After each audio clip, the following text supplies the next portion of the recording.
Salam, puji Tuhan, saudara sekalian, dimanapun kita berada, kiranya Tuhan Yesus terus menolong dan memberkati kita semua. Pada kesempatan ini, saya mempunyai satu cuplikan video. Ini adalah video penjelasan dari Elia Miron yang akan menjelaskan kepada kita secara lengkap tentang perbedaan dan persamaan nama Allah, yaitu Allah yang disembah oleh umat Kristen, apakah sama dengan Allah yang disembah oleh umat Muslim. Dan penjelasan menurut saya ini sangat lengkap buat kita semua. Namun sebelum kita masuk ke dalam penjelasannya, saya akan memberikan dua konsep. Konsep yang pertama adalah monoteisme. Monoteisme ini adalah orang yang mengaku bahwa Allah itu satu, Allah itu esa, echad, dan tidak ada Allah yang lain. Sekalipun di dalam penyebutannya berbeda-beda, tetapi mengacu kepada satu pribadi, yaitu Allah pencipta langit dan bumi. Nah, ini adalah penganut konsep paham monoteisme. Nah, tetapi ada satu paham, konsep monolatri. Dia akan percaya juga bahwa Allah itu satu, tetapi dia tidak akan percaya bahwa Allah yang disembah oleh umat lain itu adalah sama dengan Allah yang disembahnya.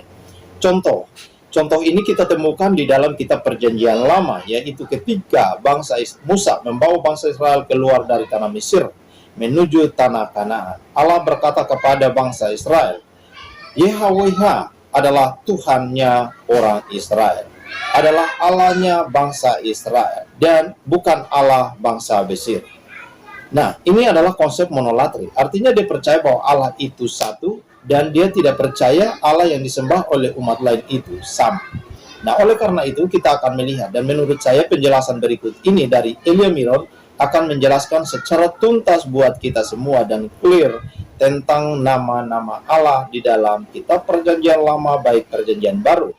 Pernyataan yang menarik dari Denny Sumargo mengenai apakah Tuhan yang disembah di dalam keyakinan kekristenan dan Tuhan yang disembah di dalam keyakinan teman-teman Muslim adalah sama atau tidak, seolah-olah berbeda atau memang berbeda. Mari kita jamu pandangan ini dan temukan kebenarannya berdasarkan tiga aspek, yakni secara gramatikal, kemudian pewahyuan dan juga kitab suci serta antropologi budaya, dan yang terakhir berdasarkan jejak historis atau sejarah. Secara gramatikal, dalam rumpun bahasa Semitik, kata Arab Allah memiliki persamaan arti dengan kata Ibrani Eloah dan kata Aramaik Elah atau Allah. Dengan demikian, baik kata Allah, Eloah, dan juga Elah sama-sama merupakan generik name yang merujuk kepada entitas sesembahan atau ilah-ilah yang diekspresikan di dalam tiga rumpun bahasa Semit yang berbeda.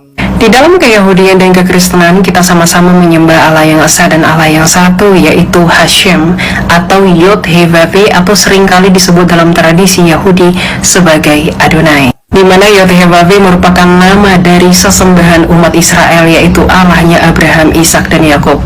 Sekaligus nama Yod-Heh-Vav atau seringkali disebut dengan Hashem ini merupakan nama yang membedakan Allahnya Abraham, Ishak, dan Yakub dengan Allah-Allah lain. Sedangkan dalam keyakinan teman-teman Muslim, nama dari Allah mereka atau sesembahan mereka adalah Allah SWT yang diperkenalkan pada abad ke-7. Sehingga secara gramatikal, nama Allah atau Tuhan yang disembah oleh keyahudian dan kekristenan, yaitu Yod-Heh-Vav atau Hashem, tentu berbeda dengan Allah atau sesembahan teman-teman Muslim.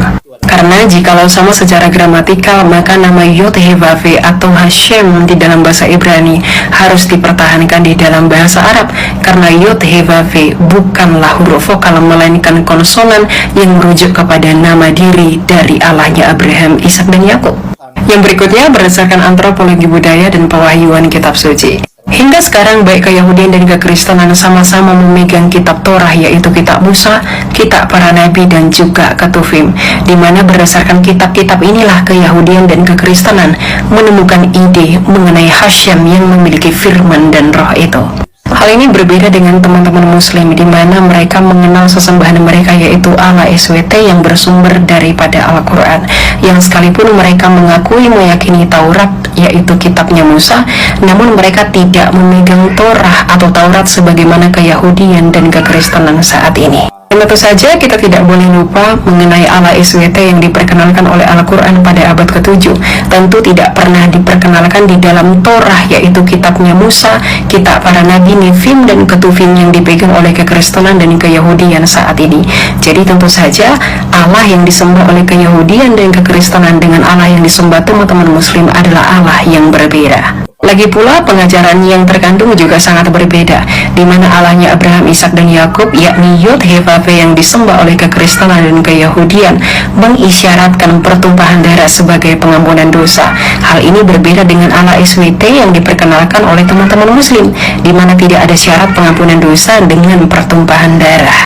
Yang terakhir, secara historis dan data sejarah. Meskipun kata Allah telah digunakan oleh Keyahudian dan Kekristenan jauh sebelum kelahiran Islam, namun kata Allah di sana tidaklah merujuk kepada Allah SWT yang baru diperkenalkan pada abad ke-7. Di mana meskipun memiliki persamaan bunyi namun memiliki perbedaan status, di mana kata Allah yang digunakan di dalam Keyahudian dan Kekristenan itu pasti merujuk kepada Allahnya Abraham, Ishak dan Yakub di dalam bahasa Arab dan transliterasinya. Merujuk dari ketiga analisa tersebut, kita dapat menemukan bahwa sesembahan atau Tuhan yang disembah oleh Keyahudian dan Kekristenan dan Tuhan yang disembah oleh teman-teman muslim adalah Allah yang berbeda, baik secara gramatikal, antropologi, budaya, pewahyuan, dan juga karakternya, serta secara historis dan sejarah. Jadi jangan terlalu terburu-buru untuk menyamakan keduanya. Kita boleh bertoleransi, tapi toleransi kemanusiaan lantas tidak boleh mengorbankan kebenaran teologis yang kita anut masing-masing. Biarlah Tuhan yang memberkati dan shalom. Baik, terima kasih teman-teman. Itulah merupakan penjelasan singkat dari Elia Miron. Menurut saya sangat clear dan pas. Buat teman-teman yang ingin melihat video lengkapnya, saya akan sertakan linknya di bawah deskripsi. Nah, teman-teman bisa lihat di sana video lengkapnya Elia Miron ini. Dan kiranya melalui video singkat ini, teman-teman tetap semangat dan mari kita teguhkan iman kita, tetap percaya bahwa Allah yang kita sembah, Allah di dalam Yesus Kristus adalah Allah yang Esa, Allah yang satu, Allah yang Echad. Dia adalah pencipta langit dan bumi. Kiranya Tuhan Yesus memberkati.